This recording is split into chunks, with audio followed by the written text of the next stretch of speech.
Louvado seja Deus. Eu saúdo a todos os nossos irmãos que estão conosco nesse dia, com a graça e com a paz de nosso Senhor Jesus Cristo. Sejam todos bem-vindos a este canal, se inscrevam e sejam participantes, porque a cada dia em que vocês puderem visualizar esta obra, há de ouvir uma palavra de salvação. Crê tão somente e não duvide. Amém? Louvado seja Deus. Vamos então para a palavra desse dia.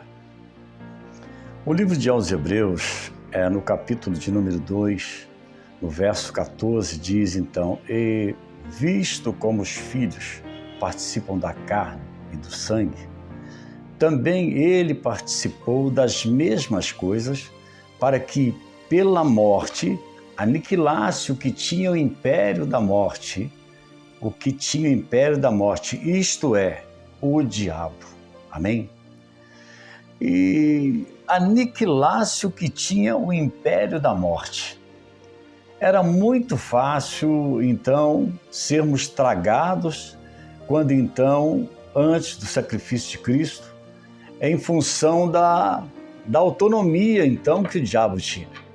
Estava, então, o ser humano como uma colheita forte para o adversário. Por quê? Porque ele tinha o império, ele tinha o domínio, ele tinha o comando, na verdade. Mas outro fato também que me chama bem a atenção é visto como os filhos participam da carne. Ora, se fosse questão de prestar um sacrifício, como naqueles dias, então, lá no começo, quando Deus, então, ele instituiu a lei, que era necessário, então, que fizesse os sacrifícios, né, nos animais, prestasse os holocaustos. Se fosse desse jeito, então não havia necessidade de Cristo vir. E é bem verdade que se ele também viesse com uma outra performance, tomássemos então um cordeiro especial, ou um novilho especial, qual o sentido que tem? A Bíblia vai falar no livro de aos Hebreus mesmo, ali no capítulo 9, a partir do capítulo do versículo 11, disse que se fosse necessário as oblações por meio do sacrifício de um novilho, qual é o poder que tem o sangue de um novilho para, esparzido no imundo, poder libertá-lo? Agora, esse aqui, olha aqui, visto que nós somos participantes da carne, agora aplica-se então em Cristo para vir também em forma de homem, né? Porque a Bíblia vai falar no livro de Colossenses que ele é a imagem do Deus invisível. Então, agora sim, ele morrendo, ele derramando o sangue da aspersão, o sangue que foi oferecido por libação. Esse sangue que nos justificou, que também aqui neste livro mesmo diz que ele foi derramado pelo Espírito Eterno. Esse sangue que nos justificou, foi esse sangue mesmo que possibilitou então aniquilá-lo. Os projetos então que o inferno tinha, quanto os que estavam na carne. Porque, na verdade, nós não tínhamos nenhuma oportunidade. Quando se fala, então, que a morte de Cristo ela é uma morte vicária, significa dizer que ele não morreu por ele.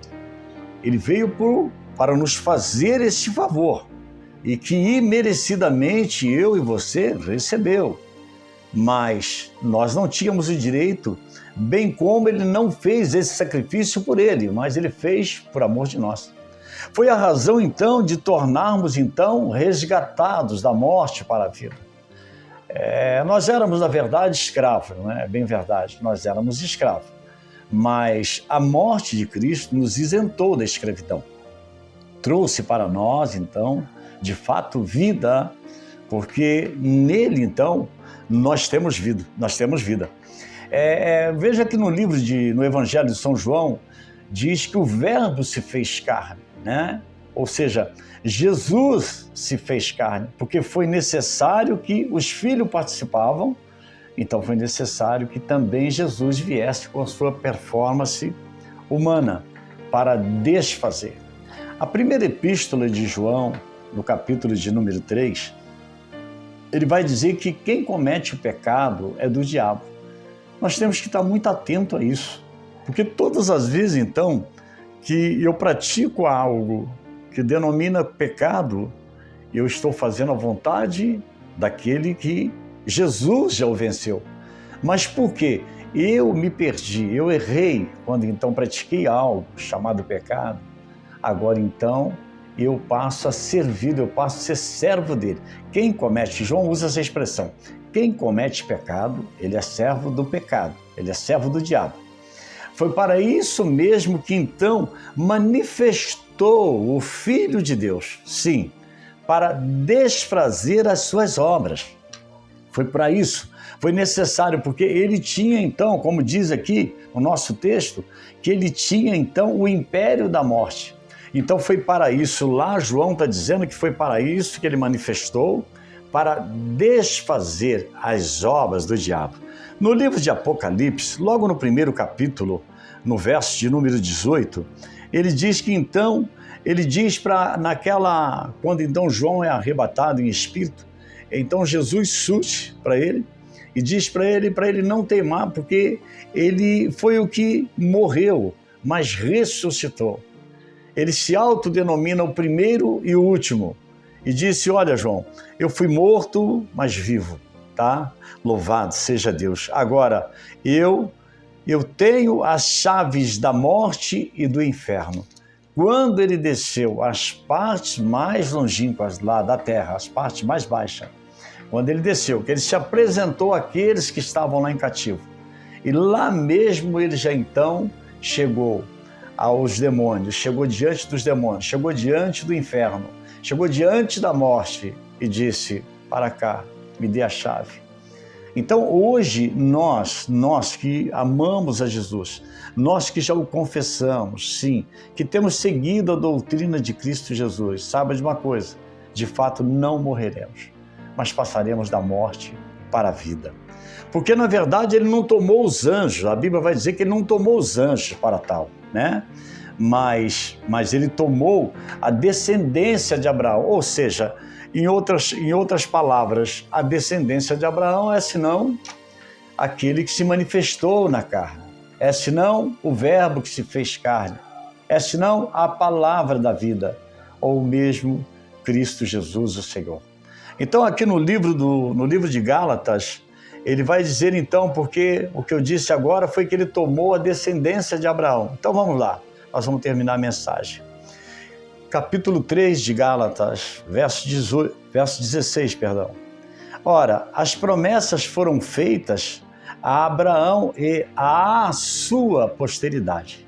Significa dizer que ele indicou então alguém.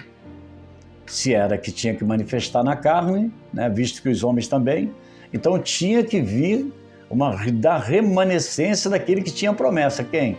Abraão. Então vamos lá. Louvado seja Deus. Bem, não diz e as, ou seja, falando de muita, as posteridades, daquilo que havia de vir. Não diz as, ou seja, no plural seria mais que uma posteridade.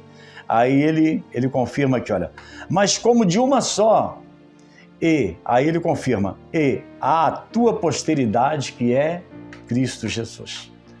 Quando nós falamos que a Bíblia, a palavra de Deus, ela é perfeita, não tem como errar. Ela é justa e ela é perfeita. Então aquilo que o povo galício ouça de Paulo é relativo também àquilo que nós ouvimos nesta noite, que o nosso texto é aquilo que nós ouvimos quanto ao livro de Apocalipse. Enfim, tudo está sincronizado, é bem verdade. Louvado seja Deus. Eu quero que você, por causa desta palavra, eu quero primeiramente guarda ela no teu coração, sim, para que você não perca a direção daquilo que é perfeito. Mas oramos a Deus por termos tido essa oportunidade de ouvir mais uma vez esta inerrante palavra de Deus. Pai justo, Pai santo, a este amado ouvinte que pôde nesta hora tomar, Senhor, do prazer de ter ouvido a própria vida, porque Tua palavra ela produz para nós vida. E é bem verdade, Senhor, que Teu Filho se manifestou, sim, na carne, mas foi na carne que Ele, oferecendo Seu sangue, nos justificou. a razão de sermos redimidos, resgatados da morte.